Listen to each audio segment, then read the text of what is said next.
ಮೇಗೆ ಲೋಕಸಭೆ ಚುನಾವಣೆ ಇದೆ, ಮಹತ್ವದಾದಂತಹ ಚುನಾವಣೆ. ಈ ಚುನಾವಣೆ ದೇಶದ ಭವಿಷ್ಯ ರೂಪಿಸುವಂತಹ ಚುನಾವಣೆ.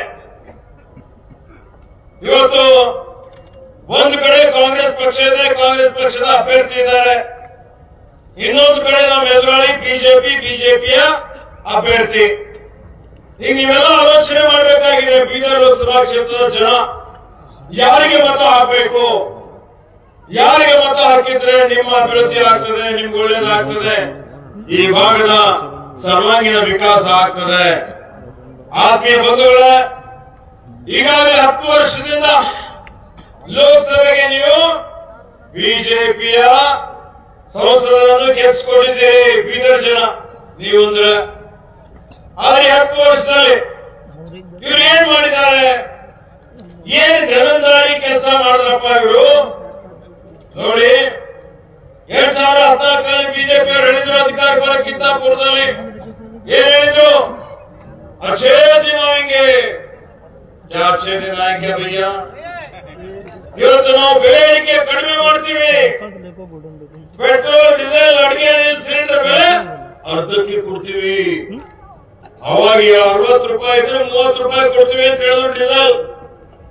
ಅವಾಗ ಪೆಟ್ರೋಲ್ 70 ಇದ್ರೆ 35 ಕೊಡ್ತಾ ಅಂತ ಹೇಳಿದ್ರು. 400 ರೂಪಾಯಿ ಸಿಲಿಂಡರ್ ಇತ್ತು, 30 ಕೊಡ್ತಾ ಅಂತ ಹೇಳಿದ್ರು. ಕೊಟ್ರ ಗ್ಯಾಸ್ ಸಿಲಿಂಡರ್ ಬೆಲೆ ಏಟಾಗ್ಯದಮ್ಮ, ಏಟಾಗ್ಯದ 1000 ಮ್ಯಾಗ ಆಗ್ಯದ ಇಲ್ಲ. ರೈತ ಬಿಜೆಪಿ ಓಟ್ ಹಾಕ್ಬೇಕಾ? ಇವರು ಡೀಸೆಲ್ ಬೆಲೆ ಡಬಲ್ ಆಗ್ಯದ ಇಲ್ಲ, ಪೆಟ್ರೋಲ್ ಬೆಲೆ ಡಬಲ್ ಆಗ್ಯದ ಇಲ್ಲ. ಎಲ್ಲಾ ಜೀವನಾವಶ್ಯಕ ವಸ್ತುಗಳ ಬೆಲೆ ಜಾಸ್ತಿ ಮಾಡಿ ಬಡವರ ಮತ್ತು ಮಧ್ಯಮ ವರ್ಗದವರ ಜೀವನ ಎಲ್ಲ ತತ್ತರಿಸಿ ಹೋಗುವಂತೆ ಮಾಡಿದಂಥದ್ದು ಈ ಬಿಜೆಪಿ. ಅದಕ್ಕೆ ನೋಡಿ, ಅವ್ರು ಹೇಳಿದ್ರು ರೈತರ ಆದಾಯ ದುಪ್ಪಟ್ಟು ಮಾಡ್ತೀವಿ. ಆದಾಯ ದುಪ್ಪಟ್ಟಾಯ್ತಾ? ಖರ್ಚು ಮಾತ್ರ ದುಪ್ಪಟ್ಟಾಯ್ತು. ಇವತ್ತು ರಾಸಾಯನಿಕ ಗೊಬ್ಬರ ಬೆಲೆ ಹೆಚ್ಚಿಗೆ ಆಯ್ತಾ ಇಲ್ಲ? ರೈತರ ಹೆಚ್ಚಿಗೆ ಆಯ್ತಾ ಇಲ್ರಿ? ಗೊತ್ತಿದೆ. ಇವತ್ತು ಎಲ್ಲಾ ಬೆಲೆಗಳ ದುಪ್ಪಟ್ಟಾದ್ರು, ರೈತರ ಆತ್ಮಹತ್ಯೆಗಳು ಜಾಸ್ತಿ ಆಯ್ತು, ಖರ್ಚು ವೆಚ್ಚಗಳು ಜಾಸ್ತಿ ಆಯ್ತು, ಕಂಗಾಲಾದ್ರು. ಇವತ್ತು ರೈತರಿಗೆ ಮತ ಹಾಕ್ಬೇಕಾ? ಹಾಕ್ಬೇಕೇನಪ್ಪ? ನಿಜವಾಗಿ ಯಾರಾದ್ರೂ ರೈತರ ಬಗ್ಗೆ ಕಳಕಳಿ ಇದ್ದವರು ಭಾರತೀಯ ಜನತಾ ಪಕ್ಷಕ್ಕೆ ಒಂದೇ ಒಂದು ಮತ ಹಾಕಬಾರದು. ಯುವಕರಿಗೆ ಹೇಳಿದ್ರು ಅಮಿತ್ ಶಾ 2 ಕೋಟಿ ಉದ್ಯೋಗ ಸೃಷ್ಟಿ ಮಾಡ್ತೀವಿ ಪ್ರತಿ ವರ್ಷ. ಇಲ್ಲಿದೆ ಉದ್ಯೋಗ, ಈ ಉದ್ಯೋಗ ಕಸ್ಕೊಂಡ್ಬಿಟ್ಟು ಎಲ್ಲ ಖಾಸಗೀಕರಣ ಮಾಡಿದ್ರು. ಏರ್ಪೋರ್ಟ್ ಮಾರಾಟ, ಅದಾನಿ ಪೋರ್ಟ್ಗಳು, ಬಂದರುಗಳು ಮಾರಾಟ, BSNL ದುರ್ಬಲಗೊಳಿಸಿದ್ರು, ನವರತ್ನ ಕಂಪನಿಗಳು ಅಲ್ಲಿರುವಂತಹ ಸರ್ಕಾರದ ಷೇರನ್ನ ಖಾಸಗಿಯವರಿಗೆ ಕೊಟ್ಟಾಗ್ಬಿಟ್ರು. ಈ ತರ ಆದ್ರೆ ಬಡವರಲ್ಲಿರ್ಬೇಕು, ಶೋಷಿತರಲ್ಲಿರ್ಬೇಕು, ರೈತರ ಮಕ್ಕಳಲ್ಲಿರ್ಬೇಕು, ಅವರಿಗೆ ನೌಕರಿಯಲ್ಲಿ ಸಿಗ್ತವೆ. ಇವತ್ತು ನೋಡಿ, ಬರೀ ಉದ್ಯೋಗಪತಿಗಳಿಗೆ ಸಹಾಯ.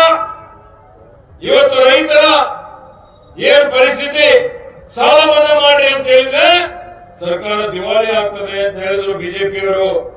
ಆದರೆ ಇವರು 10 ವರ್ಷದ ಅವಧಿಯಲ್ಲಿ ಇವತ್ತು ಉದ್ಯೋಗಪತಿಗಳ 16 ಲಕ್ಷ ಕೋಟಿ ರೂಪಾಯಿ ಸಾಲ ಮನ್ನಾ ಮಾಡಿದ್ರು.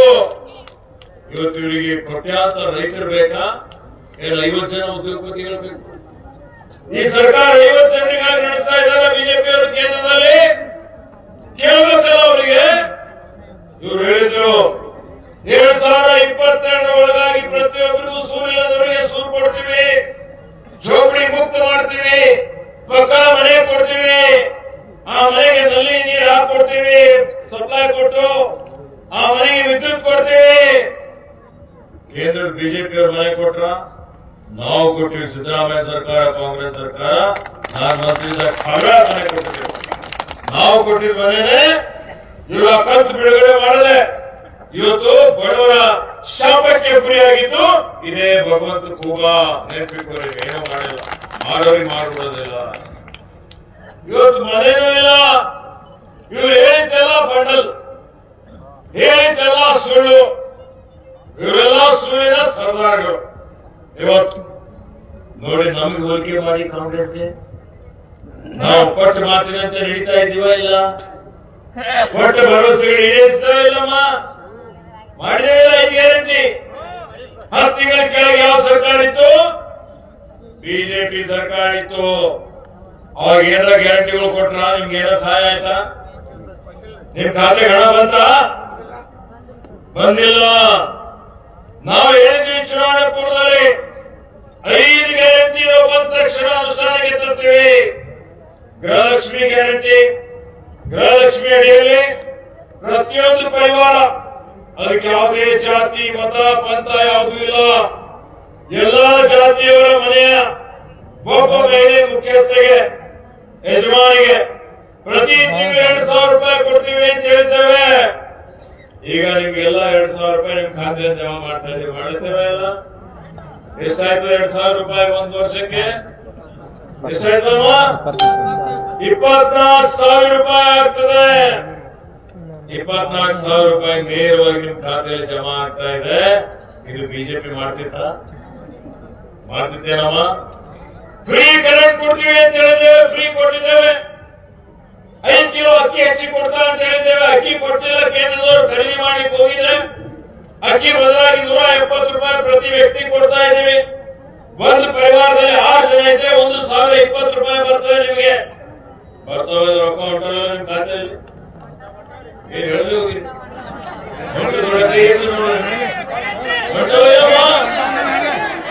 ಇವತ್ತು ನೀವು ಹೇಳ್ಬೇಕು, ಹೇಳೋದು ಅಂದ್ರೆ ಸತ್ತು ಹೋಗ್ತದೆ, ಸುಳ್ಳು ಹೇಳೋದು ನಡೀತದೆ.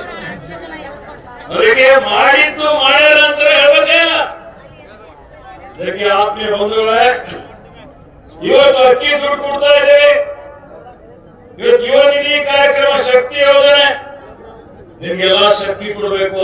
ಆದಿಶಕ್ತಿ ಅಂದ್ರೆ ನಾರಿ ಶಕ್ತಿ ಸಬಲ ಮಾಡಬೇಕು ಅಂದ್ರೆ ಕರ್ನಾಟಕ ರಾಜ್ಯ ಸಾರಿಗೆ ಸಂಸ್ಥೆ ಎಲ್ಲಾ ಬಸ್ಗಳಲ್ಲಿ ಫ್ರೀ ಆಗಿ ಪ್ರಯಾಣ ಮಾಡಲಿಕ್ಕೆ ನಿಮಗೆ ಸೌಲಭ್ಯ ಒದಗಿಸಿದ್ದೇವೆ. ಮಾಡಿಲ್ಲ ಫ್ರೀ ಓಡಾಡಿದ್ರೆ ಬಸ್ಸಿನ 2 ಟಿಕೆಟ್ ಕೇಳ್ತಾರ, ಕೇಳೋದು ಕಂಡಕ್ಟರ್ ಹಾಕ್ಬಿಡ್ತೀವಿ. ಟಿಕೆಟ್ ಕೇಳತ್ತಿಲ್ಲಪ್ಪ, ಮಾಡ್ತಾನೆ ಇಲ್ಲ. ಅದಕ್ಕೆ ಯುವ ನಿಧಿ ಕಾರ್ಯಕ್ರಮ, ಯುವಕರಿಗೆ ಯಾರು ಪದವಿ ಮಾಡಿದ್ದಾರೆ, ಉದ್ಯೋಗ ಸಿಕ್ಕಿಲ್ಲ 6 ತಿಂಗಳವರೆಗೆ ಅಂತವರಿಗೆ 2 ವರ್ಷ ತನಕ ನಿರುದ್ಯೋಗ ಭತ್ಯೆ ಕೊಡಬೇಕು ಅಂತ ಹೇಳಿ ತೀರ್ಮಾನ ಮಾಡಿ ತಿಂಗಳಿಗೆ 3,000 ರೂಪಾಯಿ, ಪದವಿ ಮಾಡಿದವರಿಗೆ, ಡಿಪ್ಲೊಮಾ ಮಾಡಿದವರಿಗೆ 1,500 ರೂಪಾಯಿ ಅವ್ರ ಖಾತೆಯಲ್ಲಿ ಜಮಾ ಮಾಡ್ತಾ ಇದ್ದೀವಿ. ಈ 5 ಗ್ಯಾರಂಟಿಗಳಿಗೆ 52,000 ಕೋಟಿ ರೂಪಾಯಿ ಸರ್ಕಾರದ ವತಿಯಿಂದ ನಿಮ್ಮ ಖಾತೆಯಲ್ಲಿ ನೇರವಾಗಿ ಜಮಾ ಆಗ್ತಾ ಇದೆ. ಇದರಲ್ಲಿ ಯಾವುದೇ ಭ್ರಷ್ಟಾಚಾರ ಇಲ್ಲ, ಮಧ್ಯವರ್ತಿ ಇಲ್ಲ. ಇವತ್ತು ಯಾರಾದ್ರೂ ದುಡ್ಡು ಕೇಳ್ತಾ ಇದ್ದಾರೆ ನಿಮಗೆ, ಇದರಲ್ಲಿ ನೇರವಾಗಿ ನಿಮ್ಮ ಖಾತೆ ಜಮಾ ಆಗುತ್ತಾ ಇಲ್ಲ? ಅದಂತೇನಮ್ಮ? ಆಯ್ತು, ಇದು ರಾಜ್ಯ ಸರ್ಕಾರದ ಈ ಚುನಾವಣೆ ಯಾವುದಿದೆ, ಕೇಂದ್ರದಲ್ಲಿ ಸರ್ಕಾರ ರಚನೆ ಮಾಡುವಂತಹ ಚುನಾವಣೆ, ಎಂಪಿಗಳು. ಈ ಚುನಾವಣೆಯಲ್ಲಿ ನಮ್ಮ ನಾಯಕರಾದಂತಹ ಮಲ್ಲಿಕಾರ್ಜುನ್ ಖರ್ಗೆ ಅವರು, ರಾಹುಲ್ ಗಾಂಧಿ ಅವರು ಕೂತು ಪಂಚನ್ಯಾಯ ಗ್ಯಾರಂಟಿ ಘೋಷಣೆ ಮಾಡಿದ್ದಾರೆ. ನೀವು ಬಿಟ್ಟು ಮತ್ತು ಹೊಸ ಗ್ಯಾರಂಟಿಗಳು, ನಿಮ್ಮ ಲಕ್ಷಪತಿ ಗ್ಯಾರಂಟಿ ಏನಿದೆ? ಪಂಚನ್ಯಾಯ ಮಹಾಲಕ್ಷ್ಮಿ ಯೋಜನೆ. ಈ ಯೋಜನೆಯಲ್ಲಿ ಪ್ರತಿಯೊಂದು ಮಹಿಳೆ, ಒಂದು ಪರಿವಾರದ ಮುಖ್ಯಸ್ಥರಿಗೆ ವರ್ಷಕ್ಕೆ 1 ಲಕ್ಷ, ತಿಂಗಳಿಗೆ 8,500. 1 ಲಕ್ಷ ರೂಪಾಯಿ ಬೇಕಾಗಿಲ್ಲ? ಬೇಕಲ್ಲ? ಬೇಕು ಅಂದ್ರೆ ಯಾರಿಗೆ ಓಟ್ ಹಾಕ್ಬೇಕು? ಯಾರಿಗೆ ಓಟ್ ಹಾಕ್ಬೇಕಮ್ಮ? ಯಾರಿಗೆ ಓಟ್ ಹಾಕ್ಬೇಕು? ಕಾಂಗ್ರೆಸ್ ಓಟ್ ಹಾಕ್ಬೇಕು. ಇವತ್ತು ಯುವಕರಿಗೆ ತರಬೇತಿ ಕೊಟ್ಟು 1 ಲಕ್ಷ ಖರ್ಚು ಮಾಡ್ತೀವಿ ಅಂತ ಹೇಳ್ತೇವೆ. ರೈತರ ಸಾಲ ಮನ್ನಾ ಮಾಡ್ತೀವಿ ಅಂತ ಹೇಳ್ತೇವೆ. ರೈತರ ಕೃಷಿ ಉತ್ಪನ್ನಕ್ಕೆ ಇವತ್ತು ಬೆಂಬಲ ಬೆಲೆ, ಕನಿಷ್ಠ ಬೆಂಬಲ ಬೆಲೆ ಕಾಯ್ದೆ ಮಾಡ್ತೀವಿ ಅಂತ ಹೇಳ್ತೇವೆ. ಇವತ್ತು ಉದ್ಯೋಗ ಖಾತ್ರಿ ಮನ್ರೇಗಾದಲ್ಲಿ ನಿಮ್ಮ ಕನಿಷ್ಠ ಕೂಲಿ ಏನಿತ್ತು 340 ಇದ್ದಿದ್ದು ಕನಿಷ್ಠ 400 ರೂಪಾಯಿ ಮಾಡ್ತೀವಿ ಅಂತ ಹೇಳಿದ್ದೇವೆ. ಕೇಂದ್ರದಲ್ಲಿ ಕಾಂಗ್ರೆಸ್ ಸರ್ಕಾರ ಬಂದ ತಕ್ಷಣ ಕರ್ನಾಟಕ ರಾಜ್ಯದಲ್ಲಿ ಹೆಂಗೆ ಅನುಷ್ಠಾನ ಮಾಡಿದ್ದೇವೆ ಹಂಗೆ ಅನುಷ್ಠಾನ ಮಾಡ್ತೀವಿಲ್ಲ? ಬಿಜೆಪಿ ಮಾಡ್ಯಾರ ಮೋದಿ ಗ್ಯಾರಂಟಿ, ಅದು ಬೋಗಸ್ ಗ್ಯಾರಂಟಿ. ಅದೇನಮ್ಮ? ಅದು ನಮ್ಮ ಕಾಪಿ ಡೂಪ್ಲಿಕೇಟ್. ನಾವು ಗ್ಯಾರಂಟಿ ಮಾಡಿದೇವೆ ಅಂತ ಹೇಳಿದ್ರೆ ಮೋದಿ ಗ್ಯಾರಂಟಿ. ಅದು ಏನು ಇದೆಯಾ? ಏನು ಇಲ್ಲ. ಅದಕ್ಕೆ ಆತ್ಮೀಯ ಬಂಧುಗಳೇ, ಇವತ್ತು ಆಲೋಚನೆ ಮಾಡಿ ಬಸವ ಕಲ್ಯಾಣ ಅಭಿವೃದ್ಧಿ ನಾವು ಮಾಡಿದ್ದೇವೆ. ಇದು ಬಸವಣ್ಣರ ನಾಡು. ಅಭಿವೃದ್ಧಿ ಪ್ರಾಧಿಕಾರ ಮಾಡಿದ್ದು ನಾವು, ಕಾಂಗ್ರೆಸ್ ಮಾಡಿದ್ದು ನಾನು, ರಾಜಶೇಖರ್ ಪಾಟೀಲ್, ರೇಣುಕಾ ಖಾನ್ ಎಲ್ಲ ಹೋರಾಟ ಮಾಡಿದ್ದೇವೆ. ವಿಜಯ್ ಸಿಂಗ್ ಸೇರಿ ಬಿ ನಾರಾಯಣರಾವ್ ಇದ್ರು. ಅದೇ ರೀತಿಯಲ್ಲಿ ಇವತ್ತು ನೂತನ ಅನುಭವ ಮಂಟಪ ನಿರ್ಮಾಣ ಆಗ್ತಾ ಇರ್ತಕ್ಕಂಥದ್ದು. ನಾನು ಉಸ್ತುವಾರಿ ಮಂತ್ರಿ ಇದ್ದಂತಹ ಸಂದರ್ಭದಲ್ಲಿ ಇವತ್ತು ಒಂದು ತಜ್ಞರ ಸಮಿತಿ ರಚನೆ ಮಾಡಿ, ವರದಿ ತಯಾರು ಮಾಡಿ, ವಿನ್ಯಾಸ ಮಾಡಿ, ಸರ್ಕಾರದಿಂದ ಅಂಗೀಕಾರ ಮಾಡಿಸಿ ಅದು ಮಾಡ್ತೀವಿ ಅಂತ ಹೇಳಿ ಘೋಷಣೆ ಮಾಡಿದ್ದು ಕಾಂಗ್ರೆಸ್ ಸರ್ಕಾರ. ನಾವು ಮಾಡಿದ್ದೀವಿ ಅಂತ ಹೇಳಿ ಇವತ್ತು ರಾಷ್ಟ್ರೀಯ ಅಂತಾರಾಷ್ಟ್ರೀಯ ಮಟ್ಟದಲ್ಲಿ ಪ್ರಖ್ಯಾತಿ ಪಡೀತದೆ ಬಸವಕಲೆ. ಮೊನ್ನೆ ಸನ್ಮಾನ್ಯ ಮುಖ್ಯಮಂತ್ರಿಯವರಿಗೆ ಆಹ್ವಾನ ಮಾಡಿ ಅವ್ರ ಕಡೆಯಿಂದ ನಾವೆಲ್ಲರೂ ಸೇರಿ ಬಸವಣ್ಣನವರಿಗೆ ಸಾಂಸ್ಕೃತಿಕ ನಾಯಕ ಅಂತ ಹೇಳಿ ಘೋಷಣೆ ಮಾಡಿಸಿ 2025 ಒಳಗಾಗಿ ಇದೇ ನೂತನ ಮಂಟಪ ನಿರ್ಮಾಣ ಮಾಡಿ ಇದನ್ನು ಉದ್ಘಾಟನೆ ಮಾಡಿ ಲೋಕಾರ್ಪಣೆ ಮಾಡ್ತೀವಿ ಅಂತ ಹೇಳಿ ಘೋಷಣೆ ಮಾಡಿದ್ರು. ಬಿಜೆಪಿ ಏನ ಮಾಡಿದ? ಬಿಜೆಪಿ ಏನ್ ಮಾಡ್ತಾರೆ?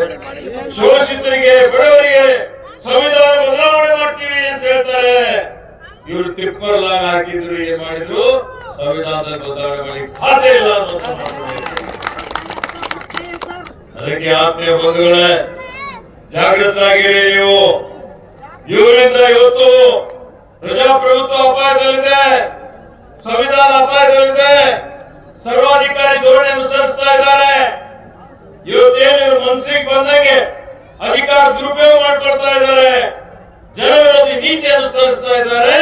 ಸಮಯ ಬಂದಿದೆ, ಈಗ ಭಾರತೀಯ ಜನತಾ ಪಕ್ಷವನ್ನು ಬುಡಸಭೆ ಕಿತ್ತಾಕುವಂತಹ ಕೆಲಸ ದೇಶದ ಜನ ಮಾಡ್ತಾರೆ ಅನ್ನುವಂತ ನಂಬಿಕೆ ನಮಗೆ.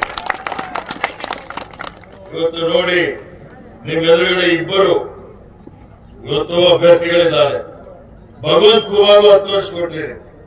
ನೀವೇ ಕೇಳಿ, ಭಗವಂತ ಖೂಬಾ ಬಂದ್ರೆ ನಾಳೆ ಬರ್ಬೋದು ಅಲ್ಲ? ಬಂದ್ರೆ ಕೇಳುವಂತ ಧೈರ್ಯ ಬೇಕು ನಮಗೆ. ಭಗವಂತ ಖೂಬಾ ಕೊಡುಗೆ ಏನಿದೆ? ನೀವು ಹುಡುಗಿಗೆ ಏನಾದ್ರು ಮಾಡಿದ? ಒಂದು ದೊಡ್ಡ ಸಂದರ್ಭ ಕೊಟ್ಟಾರ, ರಸ್ತೆ ಮಾಡಾರ, ರಸ್ತೆ ಮಾಡಾರ, ಏನು ಸಲ ಬಂದು ಭೇಟಿಯಾಗ ಏನು ಕೊಟ್ಟಿಲ್ಲ. ನಿಮ್ ಊರಿಗೆ ಯಾಕೆ ಬರ್ಬಿಟ್ರಿ? ಅದಕ್ಕೆ ಬಂಧುಗಳೇ, ಇವತ್ತು ಭಗವಂತ ಖೂಬಾ ಏನು ಕೊಟ್ಟಿಲ್ಲ, ಏನು ಮಾಡಿಲ್ಲ. ಡೆಲ್ಲಿಗೆ ಹೋಗಿ ಮಜಾ ಮಾಡಿ, ಲೂಟಿ ಮಾಡಿ, ಮತ್ತೀಗ ನಿಮ್ಮ ಹತ್ರ ಕೇಳಲಿಕ್ಕೆ ಬರ್ತಾ ಇದ್ದಾನೆ. ಇವರಿಗೆ ಚೀಮಾರಿ ಹಾಕ್ಬೇಕೇ ಇಲ್ಲ. ಅದಕ್ಕೆ ಆತ್ಮೀಯ ಬಂಧುಗಳೇ, ಇವತ್ತು ನೋಡಿ, ಇಡೀ ಜಿಲ್ಲೆಯಾದ್ಯಂತ ಜಿಲ್ಲೆ ಜನ ಭಗವಂತ ಖೂಬಾನನ್ನು ತಿರಸ್ಕಾರ ಮಾಡಬೇಕು, ಈತನಿಗೆ ಬೈ ಬೈ ಹೇಳಬೇಕು ಅಂತ ಹೇಳಿ ತೀರ್ಮಾನ ಆಗಿದೆ. ನೀವೆಲ್ಲ ಮಾಡಿದೆ ಬೈ ಬೈ ಹೇಳ್ತಾರೆ ಇಲ್ಲ. ಅದಕ್ಕೆ ಇವತ್ತು ಇದು ಭಗವಂತ ಖೂಬಾನ ಕೊನೆಯ ಚುನಾವಣೆ. ಮುಂದೆ ಜಿಲ್ಲಾ ಪಂಚಾಯತ್, ಗ್ರಾಮ ಪಂಚಾಯತ್ ಟಿಕೆಟ್ ಕೊಡಲ್ಲ, ಅದಕ್ಕೂ ಯೋಗ್ಯ ಇಲ್ಲ. ಅದಕ್ಕೆ ಆತ್ಮೀಯ ಬಂಧುಗಳೇ, ಇವರು ಶೂನ್ಯ ಕೊಡುಗೆ. ಬರೀ ಪರಿವಾರವಾದಂತ ತನ್ನ ಪರಿವಾರದವರಿಗೆ ಗುತ್ತಿಗೆ ಕೊಟ್ಬಿಟ್ಟು 5 ಜನರಿಗೆ ಇವತ್ತು ಬರೀ ಕಳಪೆ ಕಾಮಗಾರಿ ಮಾಡಿ ಲೂಟಿ ಮಾಡಿದಂತ ವ್ಯಕ್ತಿ ಎಂಪಿ ಆಗಲಿಕ್ಕೆ ಸಾಧ್ಯ?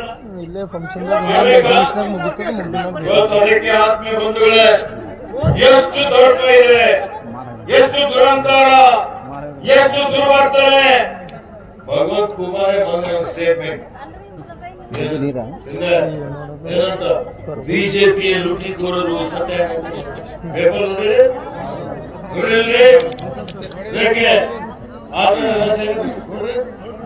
ಬಿಜೆಪಿಯ ಲೂಟಿಕೋರರಿಂದ ಎಚ್ಚರ. ಇವರೇ ಹೇಳ್ತಾರೆ ಬಿಜೆಪಿಗಳೇ ಲೂಟಿಕೋರು ಅಂತ. ಯಾಕೆ ಕೊಟ್ಟಿಯಪ್ಪ ಬಿಜೆಪಿ ಟಿಕೆಟ್ ತಗೊಂಡು? ಹೇಳ್ಬೇಕಲ್ಲ. ಹೇಗೆ ಆತ್ಮೀಯ ಬಂಧುಗಳೇ, ಭಗವಂತ ಖೂಬಾನನ್ನು ಸಂಪೂರ್ಣವಾಗಿ ತಿರಸ್ಕಾರ ಮಾಡಿ ಒಂದೇ ಒಂದು ಮತ ನೀವು ಭಗವಂತ ಖೂಬಾಗೆ ಕೊಟ್ಟರೆ ನೀವು ಆತ್ಮವಂಚನೆ ಮಾಡಿಕೊಂಡಾಗ ಆಗ್ತದೆ ಅನ್ನುವಂತ ಮಾತನ್ನು